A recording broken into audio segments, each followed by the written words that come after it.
Yes. So normally we start the tour from here, right? And you can see that the church is shaped in the sign of the cross. So this is the long side of the cross, and the two sides are the shorter ones. There's always a dome in the Greek Orthodox Church. This church is called St. Nicholas Church. Our patron saint is St. Nicholas, and you will see him depicted in 3 different places in the church: window, mosaic, and the iconostation. So this is the beginning of the church. And the iconostation is? Well, the iconostation is the panel you see down there. It separates the nave from the sanctuary. So the nave is where people sit. You see all these pews, and we participate in liturgy. We start here from the narthex, where we come in, we do our cross, we light a candle, and we say a prayer. You might ask, why do we light a candle? So there are several reasons. I know that some people have asked if one side is for the living, if one side is for the people that have passed away.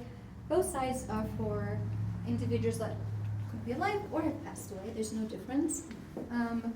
We light a candle because Christ is the light of this world, so that's the significance.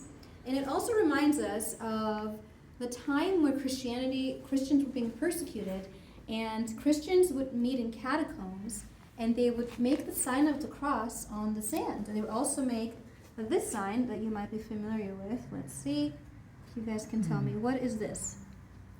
Fish. The fish, right? The ichthys. So that was one of the symbols they used to communicate with each other in secret. Like, oh, I'm a Christian. Oh, you're a Christian too? Yes.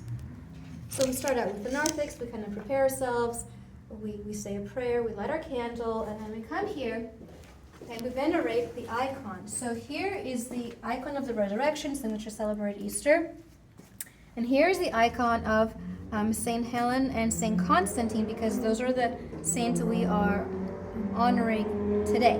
And we don't worship icons, we venerate them. So the word venerate means that you are presenting your respect towards the saints, or the people depicted here.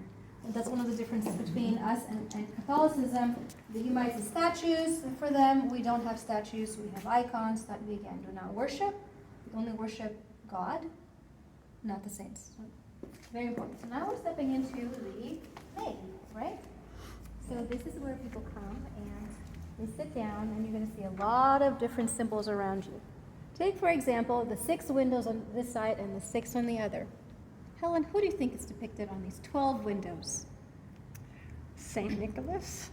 Is that what you mean? Oh, the 12 apostles. You would think it's the 12 apostles, right? But it's not. But it's not. Well, who are they? It's the, these are the forefathers of the church. So all of these individuals were at the Ecumenical Council in Nicaea, the very first one in 324 AD, and they put together a lot of the doctrines of our faith, including the creed.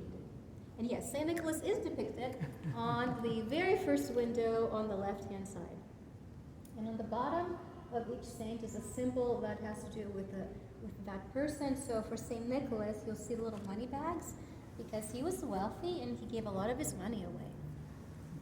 And hence why we have Santa Claus or St. Nicholas, because that's what it was. He helped the poor. So as we walk through, you're going to see a lot of different symbols, right? Let's look here at the side of the pew.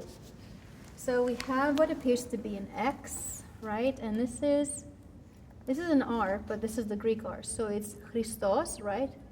The first 2 letters of the word Christ. And then you also see the Alpha and the Omega in both capital and lowercase, because Christ is the beginning and the end.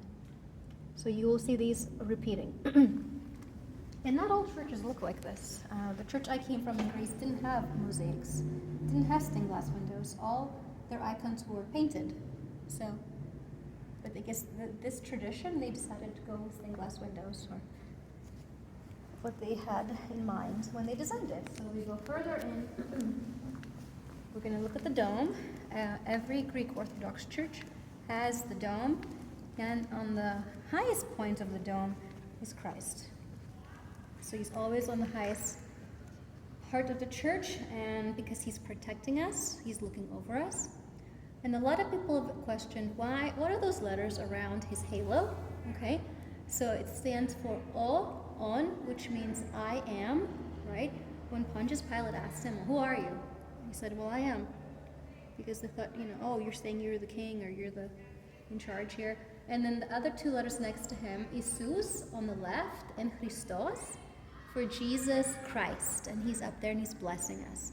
So Jesus Christos and O on the halo. And that's how we can often depict who is a saint, because they have a halo. Like the Virgin Mary in the back there has a halo, and all the individuals depicted on the iconostasi, which is this half wall here. Okay, so let's go a little closer.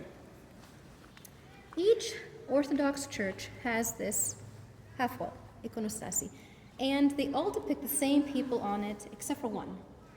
So Christ is on the right-hand side, then John the Baptist next to him, then Archangel Michael on the door. Then we go to the left-hand side is the Virgin Mary with the Christ child. Then is the patron saint of the church, so here you see Saint Nicholas, and Archangel Gabriel. So if you don't know what church you're in, you can look at that middle panel and hopefully figure out who it is. And in this case, he doesn't have a name. We just know that it's Saint Nicholas. But you can always ask. So we are not to go behind this iconostasio, only the priests and the altar boys go back there. Let's look at some more symbolism. So let's look at the mosaics on the floor.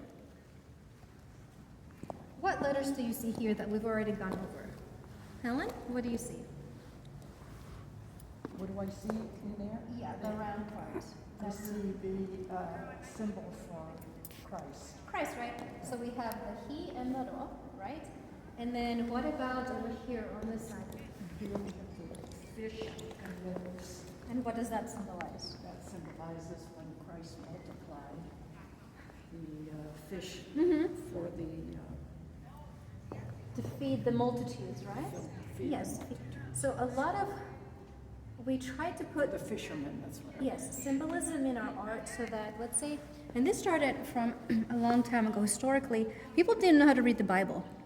And so a lot of the designing of churches was made so that people could look at pictures and look at events and know what's happening even without having the ability to read the event or the parable in the Bible. So this is about the parable, the feeding of the 5,000, so they could see that and remember, oh, this is what Christ did. Things like that. And the same with the other mosaic that we'll see on the other side, which has the wheat and the grapes, that symbolizes the Eucharist, right? So a Holy Communion that's made from bread and wine. If they couldn't read that, but they could at least see it, something to that effect. Does that make sense? So they can still remember. We have a lot of different individuals depicted behind here, behind the iconostasi. So we have 6 round figures on the right and 6 on the left. These are in fact the 12 apostles. And on the back here we have the Virgin Mary, and this depiction of her, because she has her arms open, is called the platitera. And the letters next to her halo are Mitera Theou, Mother of God. And you will most likely see her depicted with a Christ child, because that was her purpose in life, right? To give birth to Christ.